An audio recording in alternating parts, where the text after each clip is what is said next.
Cool. Hey, what's up, guys? Welcome back to Reality Benders. I'm your boy Outlook the Rapper. Today we got an awesome guest. It's my boy Chris. So what's up to What's the up? people, man?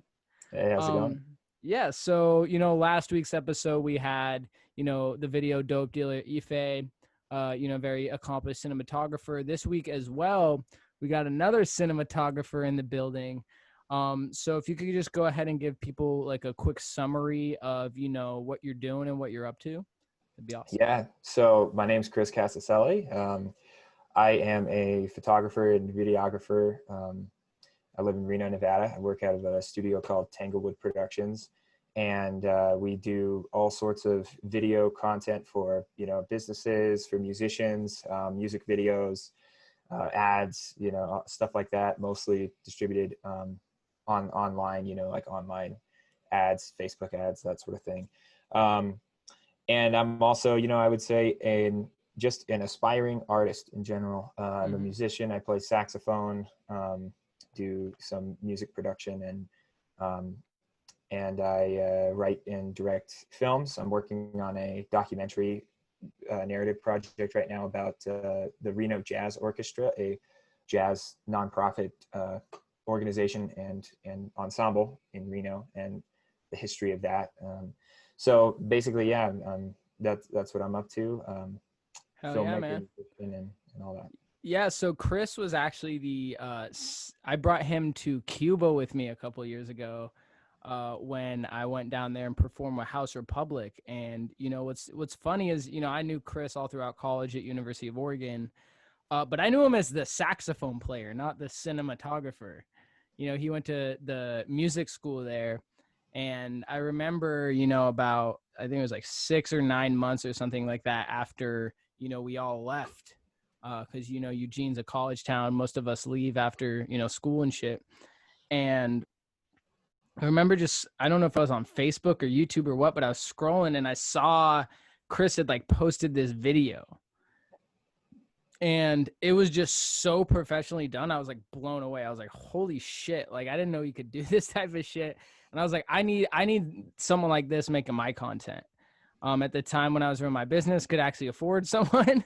I wanted to hire him. And what was crazy is, I always knew, since I always needed the saxophone person, seeing you have such an advanced skill set in another area, you know it, if you don't know someone, is that good at something, it's always crazy when you see that, they have this other skill set. So like, have you always been into cinematography? Like, what got you into that world? Like, when did you start getting into that type of stuff? Yeah, you know, basically my entire life I've had these kind of two competing passions. At least it seemed like they were competing, between music and visual art, particularly photography and videography, cinematography.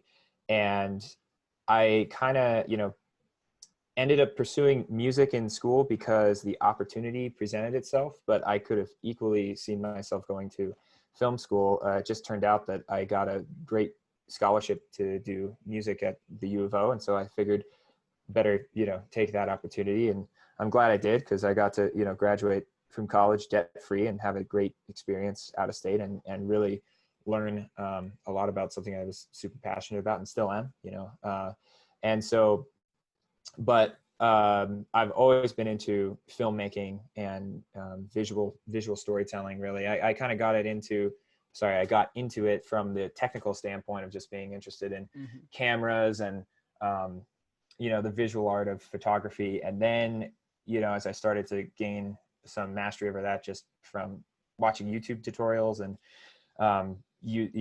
trial and error using my own camera equipment and stuff like that, I started to really realize that the coolest thing you can do with a camera is tell a story. And then I started to really look at how to tell a story, and how, what you can do to tell a story in the visual medium, whether it's photography or film. So that has been certainly a priority of mine, as far as what I've been, I guess, dedicating my life to pursuing that craft of visual storytelling. So who And are your main clients that you work with? Like, what do you work with, a wide variety, or is it kind of more niche? yeah, Pretty wide variety at this point, although I would say that and part of it is just because I'm sort of in the early stages of developing the business side of things and figuring out what clientele are gonna fit my vision for projects, and I'm gonna be most happy and feel rewarded working in. So there's still some trial and error going on, but so far I've been sort of leaning more toward the clients that are looking for some sort of artistic representation of their work. So like for you, for example, with the music videos we did, I think those were all, they were very narrative driven. They were very artistically conceived, I think. And you were looking for a product like that. And so I think I've had the most success with clients who are looking for something similar. Because, well, I think that's just where my expertise is best, applied. So to build off of that, like the reason why I wanted to work with you, and I'm sure a lot of other clients want to work with you, kind of, you related this a little, is like your ability to tell a story.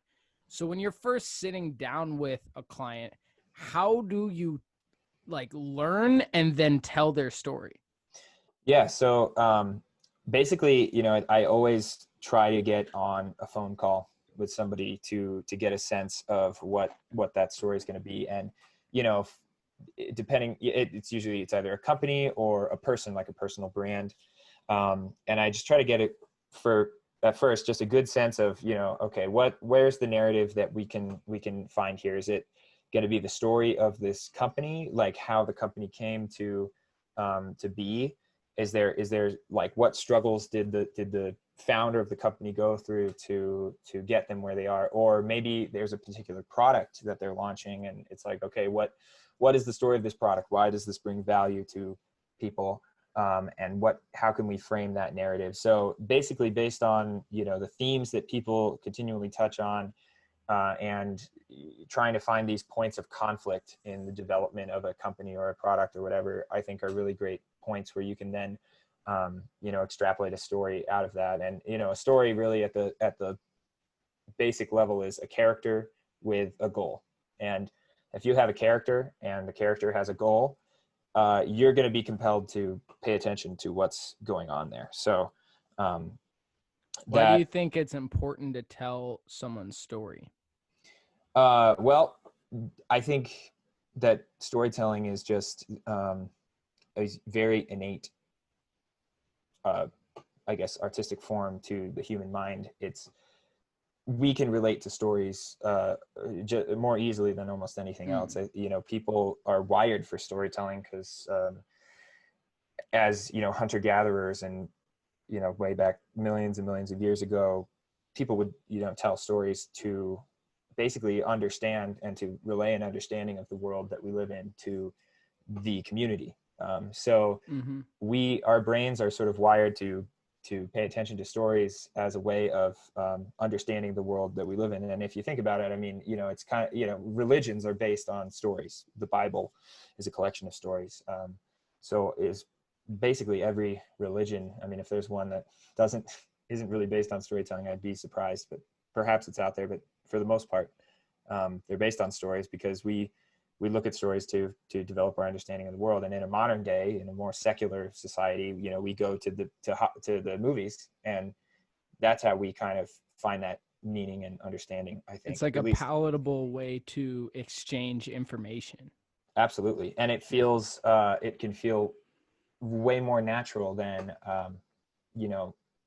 maybe some certain trite, overused marketing tactics. Like, people these days are really privy to what an ad feels like. They can tell when something feels spammy or clickbaity, or it feels like somebody's trying too hard to sell you something. But a story, I think, can make it more relatable.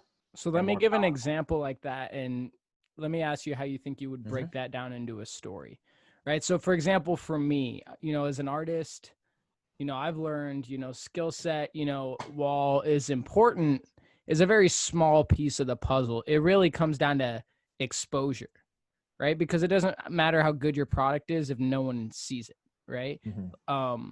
So one way to do that is using Facebook ads. I've had a couple guests on here who have been able to build entire careers using just Facebook advertising. And for me, I've learned how to start to leverage that in my own career.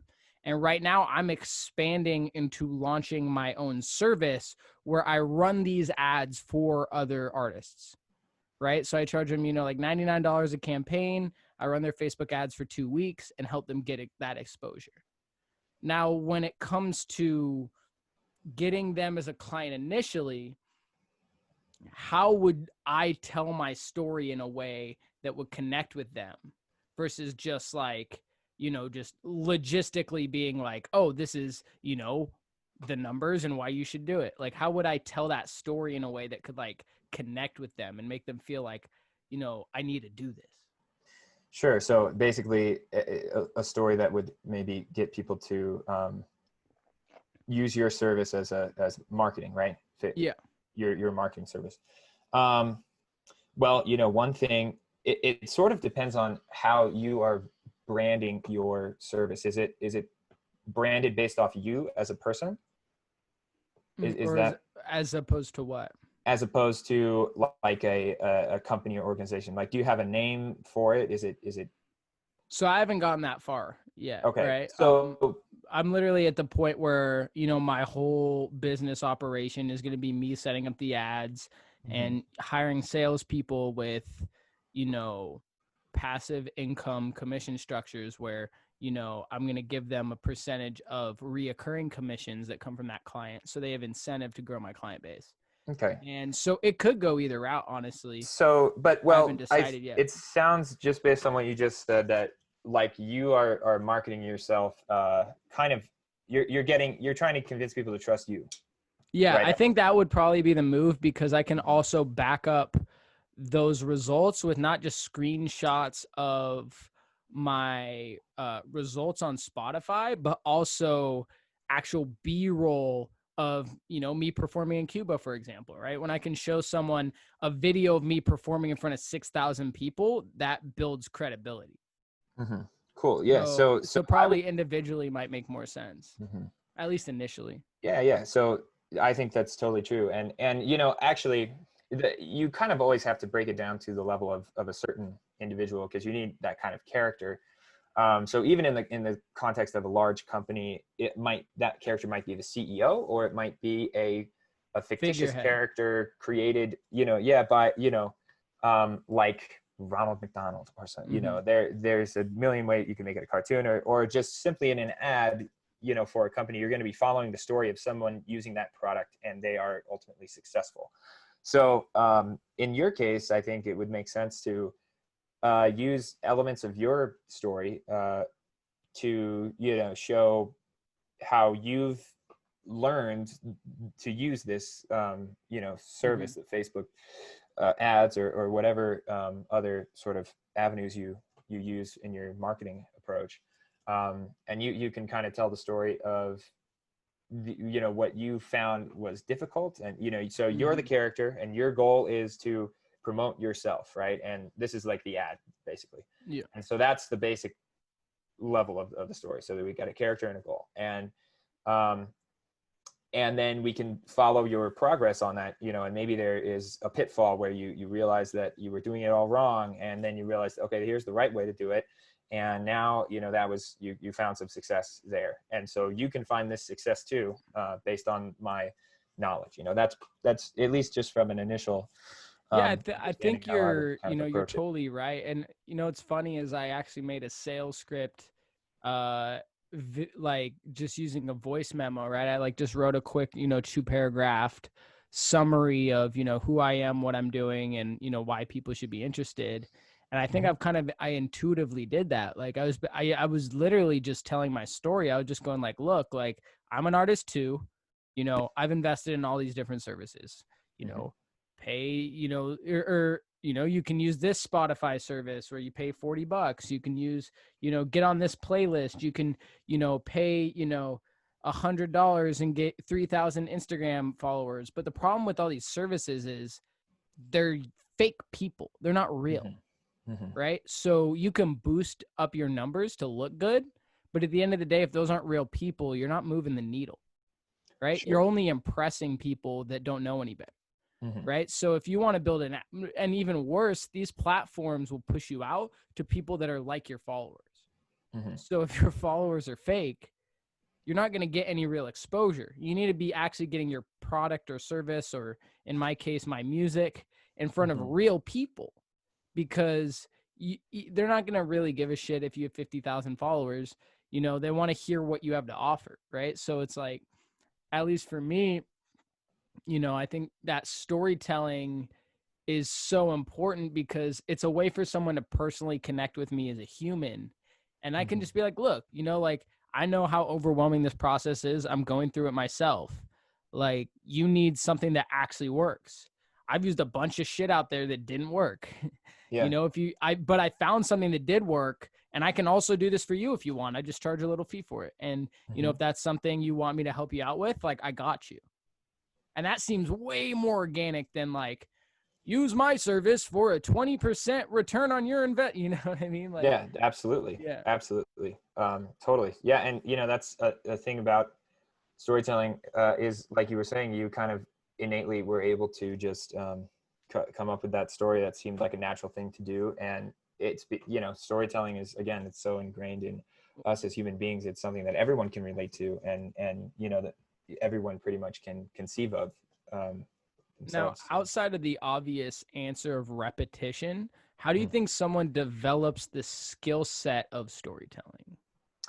Well, for me, there's a lot of, so like I said, there is sort of just a natural ability to understand it. That's the very first thing, and realizing that, and realizing, why you relate to stories, and that sort of thing. But beyond that, you need to kind of do a lot of studying and research on how stories are conventionally told. Like, what are the conventions of a movie, for example? There's a Mm-hmm. 3-act structure. There's an act one where you set up the character, and then there's a moment where a goal appears for the character, whether that's, it's called the inciting incident. It's commonly referred to, where um, you know a, a, a goal is presented for the character. Like, the character has to, overcome some obstacle to get what they're Mm-hmm. looking for. Yeah. Like in Finding Nemo, when Nemo gets taken away, that sets the story in motion, right? And then Marlin has to find him, and that's how that, and then there's, so the second act is just um, a collection of obstacles that the character has to overcome, and then Act 3 is Resolution. the resolution, whether it's going to be happy or sad, or maybe, maybe there's a combination of those involved. And so, anyway, so that would be kind of that's just an example of Mm-hmm. one way to tell a story is 3-act structure. That's commonly done in movies. And, but there's a lot of other ways to organize a story. There's a lot of ways to build, what makes a compelling character. um, that's a huge thing, because if you don't relate to the character, then people if people don't relate to the character, then they won't be paying attention to your story. And, so I've read a lot of books, a lot of analyses, watched a lot of analyses of different stories and stuff like that, reading not only just books about storytelling, but books about, or just great literature in general, great stories. you know Ernest Hemingway, F. Scott Fitzgerald.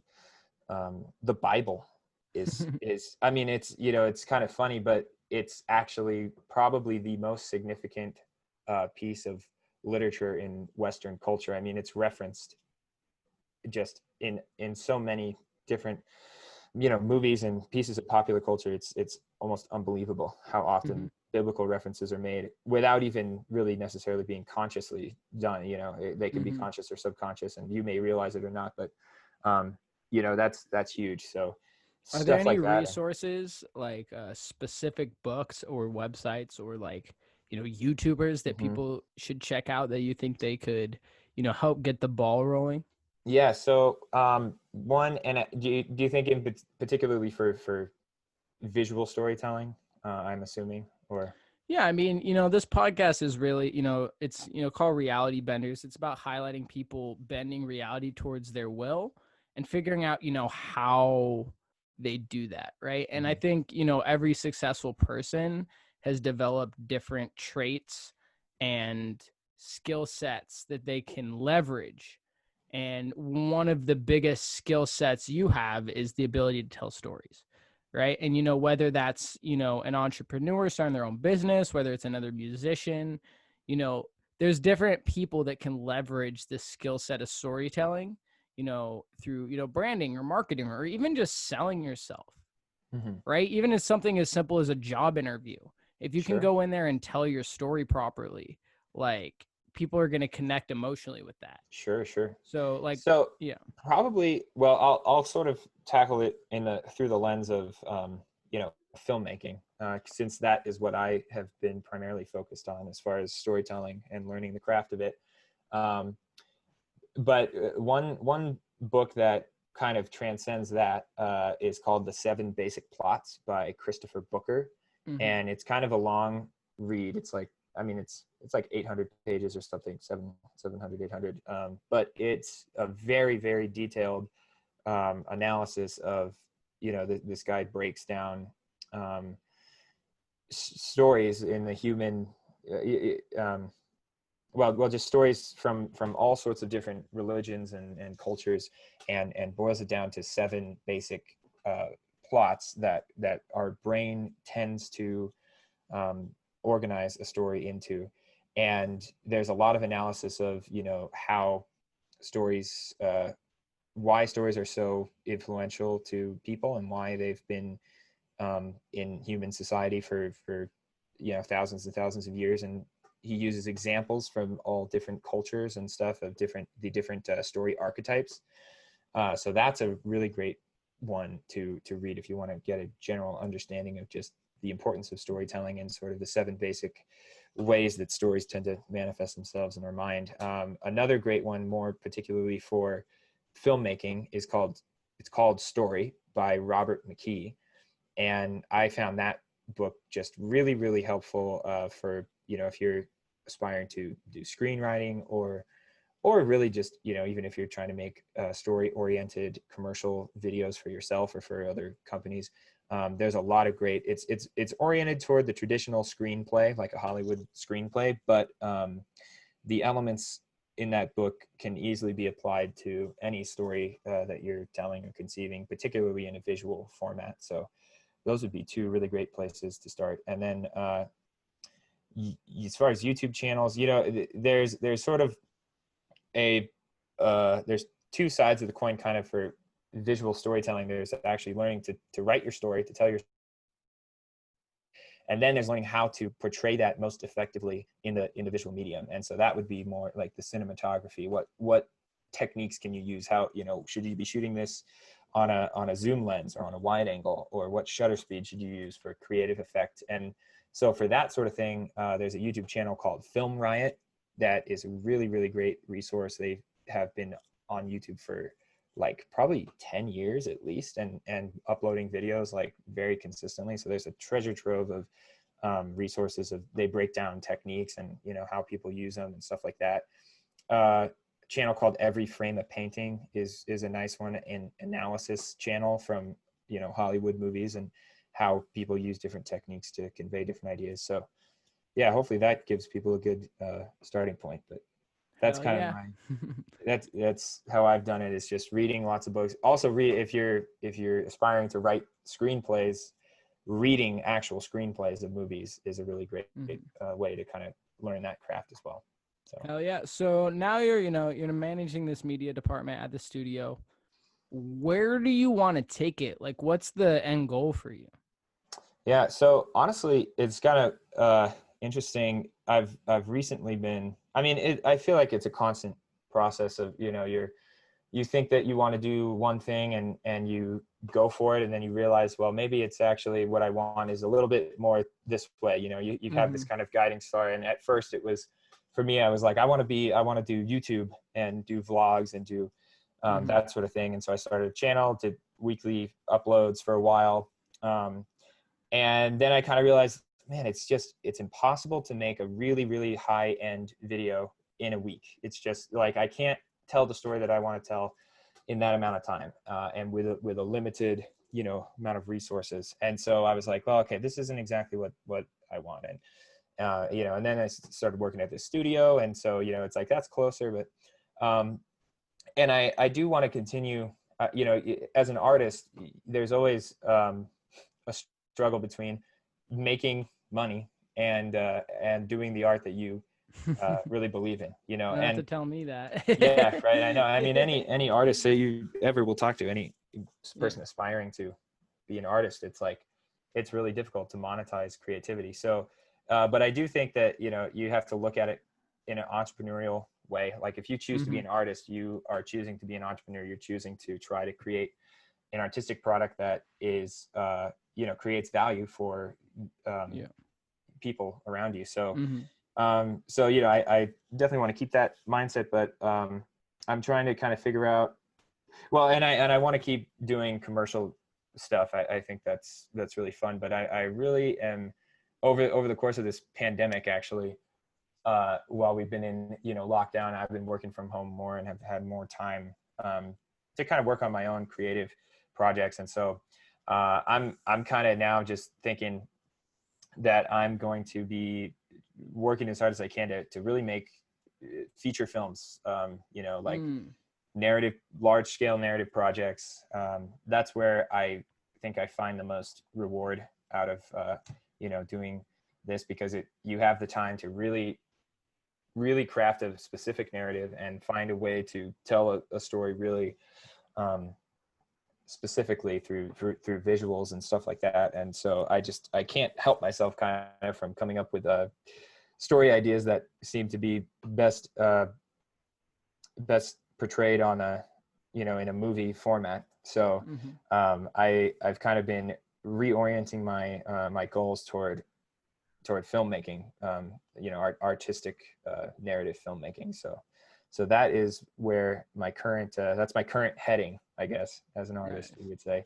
How do Um, you stay consistent, right? Because I think you kind of pointed this out earlier. We have this North Star of mm-hmm, where we're trying to head. For me, that's being a full-time musician. For you, that might be a musician as well, but also mm-hmm, cinematography. And you get into something, right? For me, this is the podcast. For you, that was your vlog series, maybe your new job now. How do you decide like when to pivot? Because it's hard to tell mm-hmm. sometimes when something just needs more time versus like it's just not right. Right? Like how do Right. you make that distinction? Well, I think it's a feeling more than anything. I don't know, and Mhm. it's always a risk because you never know if you're going to be making the right decision. Mhm. Um, but I think it's like when you get to a point where you feel in your gut that you aren't doing what you feel like you should be doing, or what you want, it's not fulfilling you in the way that you imagined. I think that's the point at which you kind of weigh your options and say, okay, I need to make a change, and how is that gonna, and then you have to kind of go into the nitty gritty of what does that mean exactly, and where am I gonna, and then for me, it at that point it means that you have to start developing a plan, Mhm. and a set of goals that you're going to try to hit.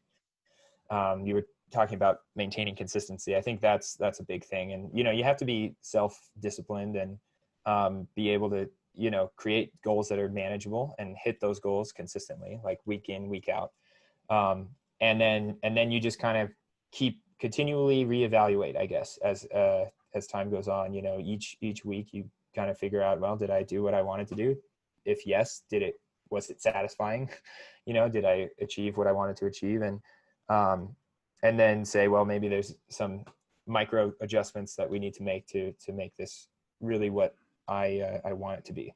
So I think it's probably a constant process for the rest of life, I'd imagine. Mhm. It seems like it's that way for me anyway. I think art is like that in general. I mean, you're never going to get to the point where you are just done as an artist, where you're like, yeah, I've achieved that, so I'm good. I It's mean, part of constant the human development. condition, like I don't think any of us ever reach like we're all like seeking this life of fulfillment, but I don't think we ever reach a point where you're just like, all right, I did it, I'm satisfied. Mm-hmm. Yeah, You know, I don't think even so. that gig in Cuba, it's like I just played in front of 6,000 people. Holy fuck. Like that was way more people than I ever probably realistically thought I would play in front of. Mm-hmm. But like not at one point did I ever think like I'm just going to stop after this, Mm-hmm. right? And so I just keep my head down, keep grinding. But the problem is it's like a horizon line you never reach, right? And I think one of the big switches I made is I used to be so focused on the end result, like playing the big show, getting the, making good money, right? But the problem is once you get it and you set a new horizon line, like you never reach it, right? So it's like Mm-hmm. I think one of the biggest breakthroughs I had is when I realized it's not about reaching that horizon line. It's about falling in love with the process of chasing it. Mm-hmm.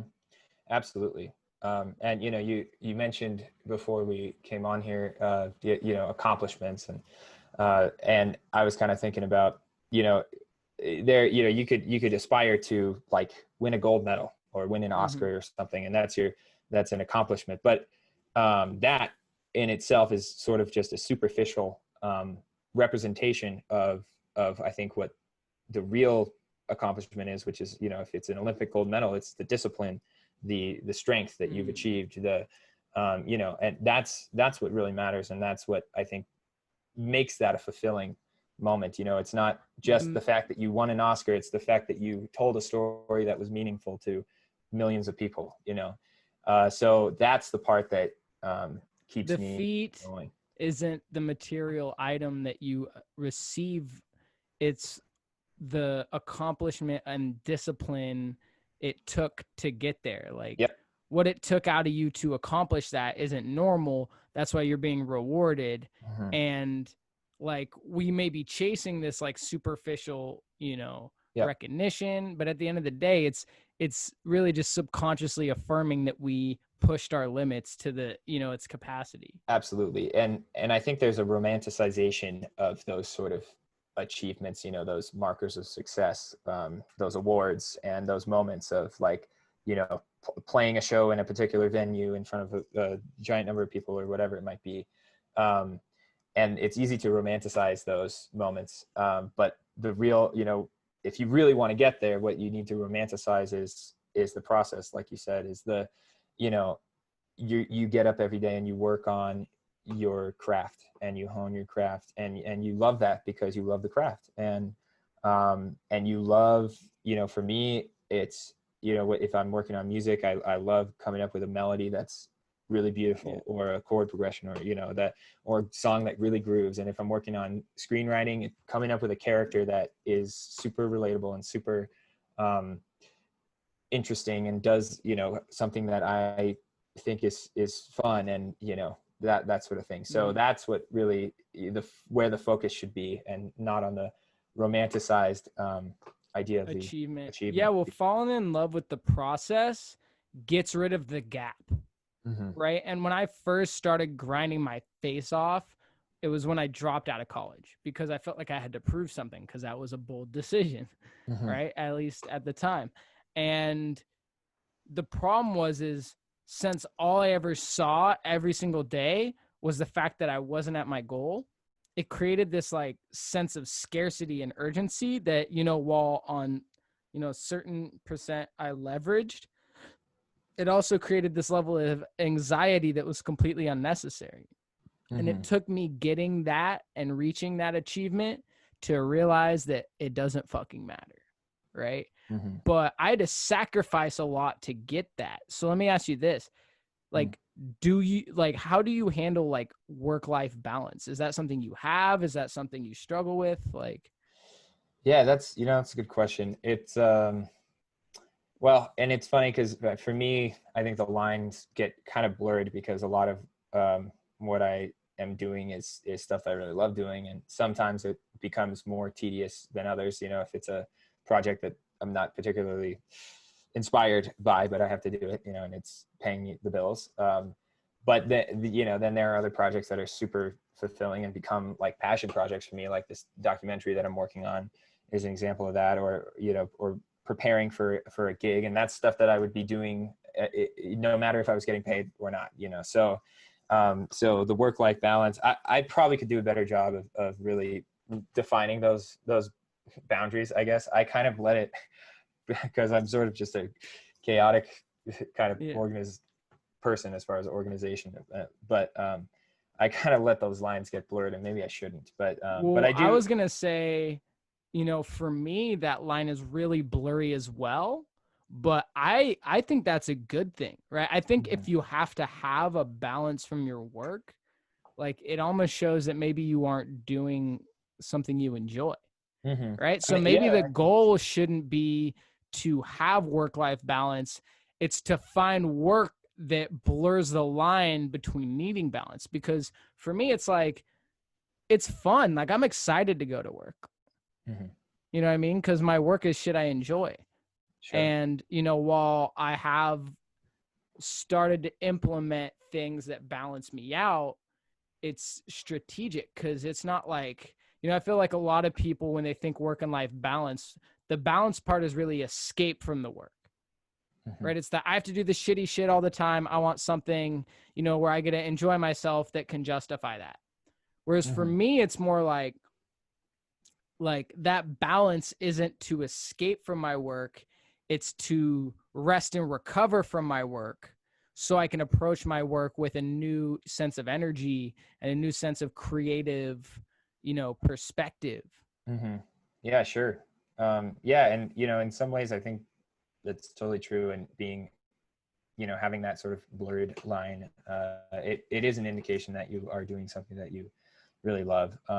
I do think though that there's probably, I think it's good to be organized with your time in the sense of, you still, there are things that are outside of your work always, like you were saying, that, allow you to sort of decompress and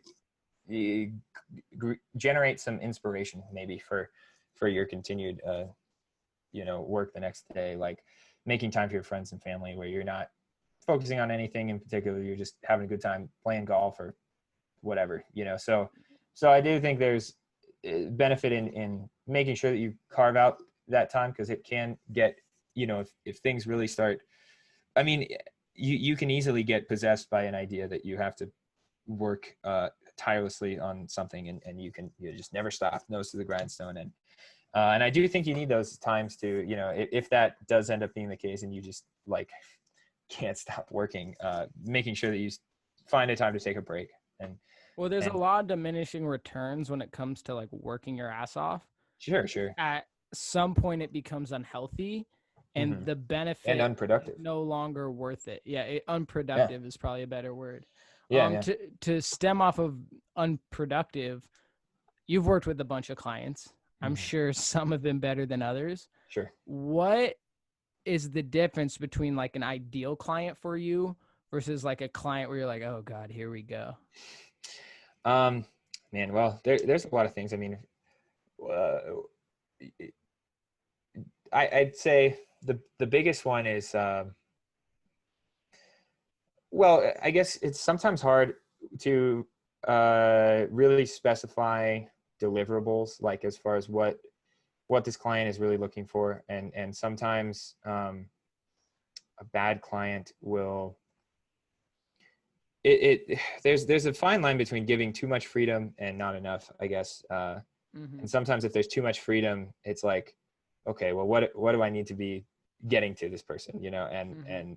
and so that has been a little bit difficult, especially in such a creative domain where it's like there's a lot of, there's, you could say, leeway as far as what there's what's the word I'm looking for, Creative freedom. nah, as far as your perception of the product, there is a subjectivity, as Mm-hmm. far as Yeah. what, if it's good or bad. And so, um, having things defined really specifically is really important. And sometimes if the client is not able to define that, or then there might be a chance that what I end up producing is not what they're looking for. And again, it's not necessarily the client's fault every time, but sometimes I think is the client hasn't put enough thought into exactly how it's going to be utilized, the product or something like that.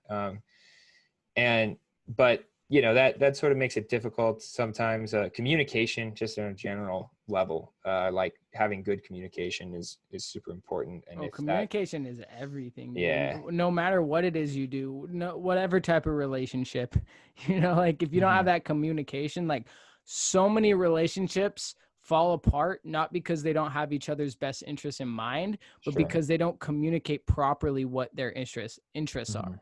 mm-hmm, Right. And so yeah, I think, I, at least what I try to do when I work with you or when I work with anyone else that I think has a skill set in a certain area that's better than mine, is I try to give them enough information to work with, but enough creative freedom that they can leverage their skill set in the best way that they can.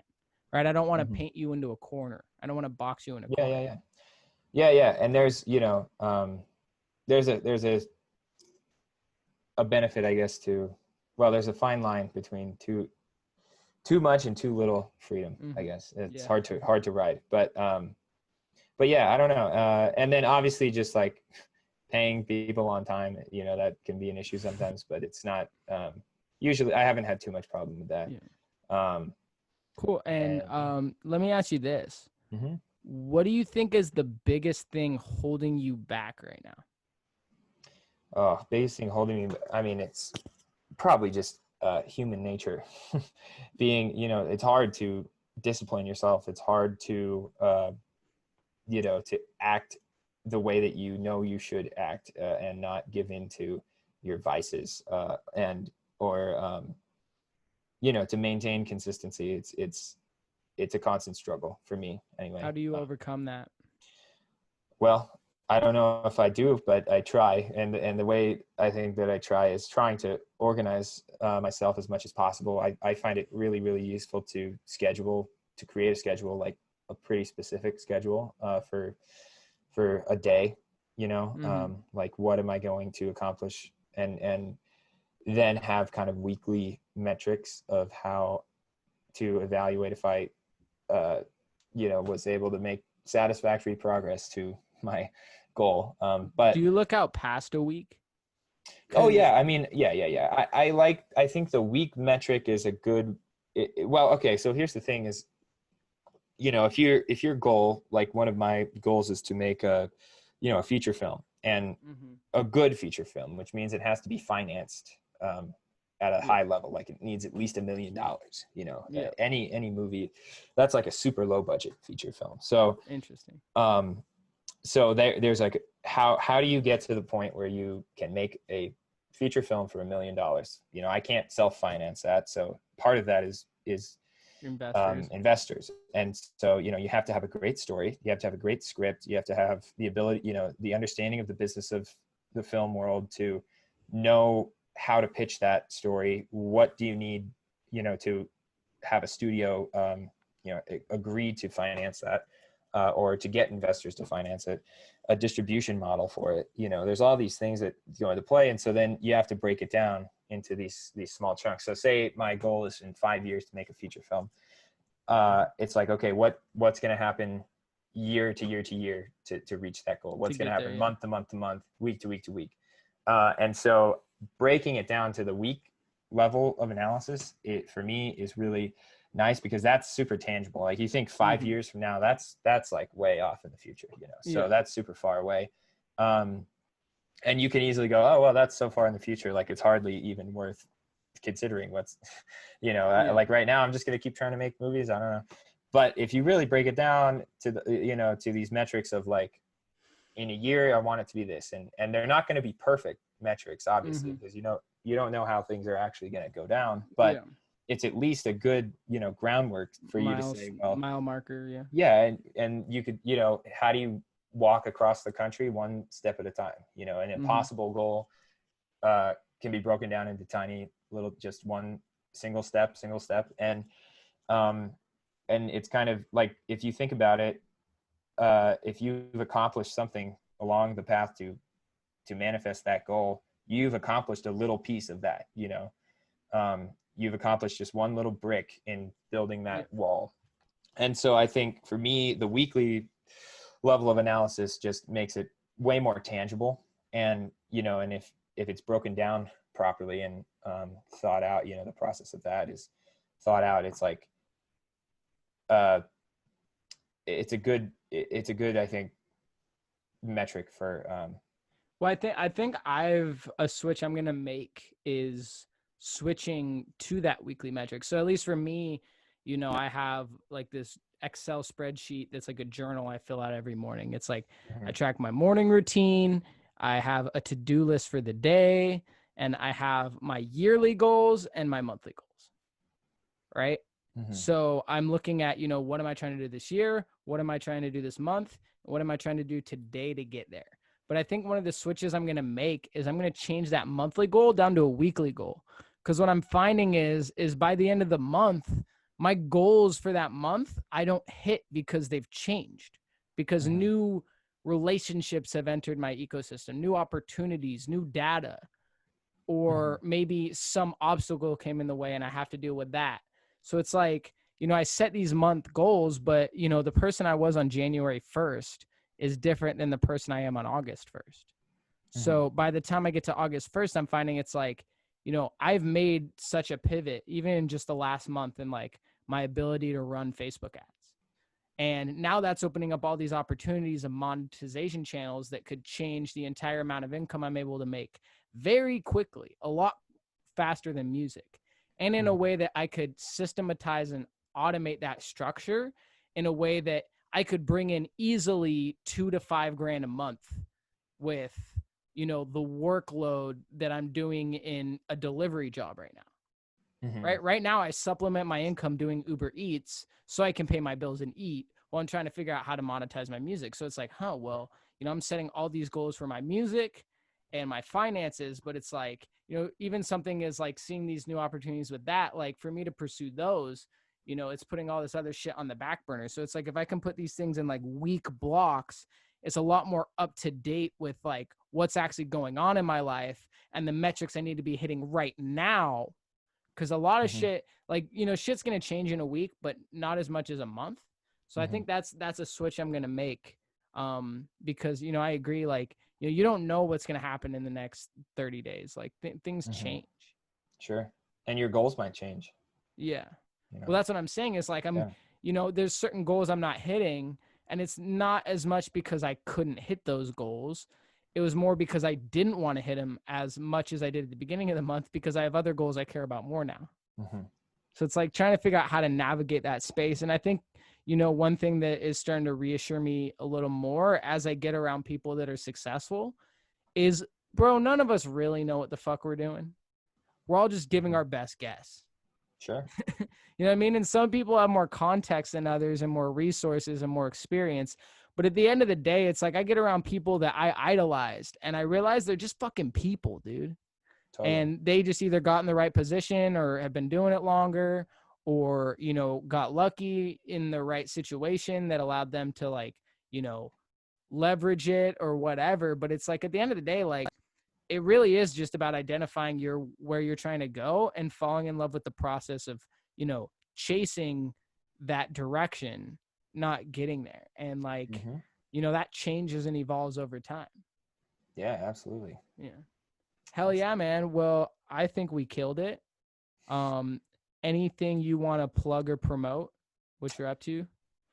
Man, well, yeah, so one music project that I'm working on right now is a group called Nimbus. It's a duo group, myself and my brother. We're on YouTube. We've got one track on Spotify. We're releasing a couple more here pretty soon, and we're going to be, releasing a bunch of music with this group. So it's called Nimbus. You can look it up on YouTube and Spotify. Nimbus Music Duo. If you probably have to do that to find exactly what we're up to. But yeah, and then if you guys want to check out what I'm up to at Tanglewood, that's the studio I'm working at, tanglewoodproductions.com. And my own personal photography website and kind of art website is chriscasaceli.com. So yeah, How do you spell that? CHRISCASACELI.com. Lit. Well, we killed it, bro. Absolutely, man. It's good to talk to you.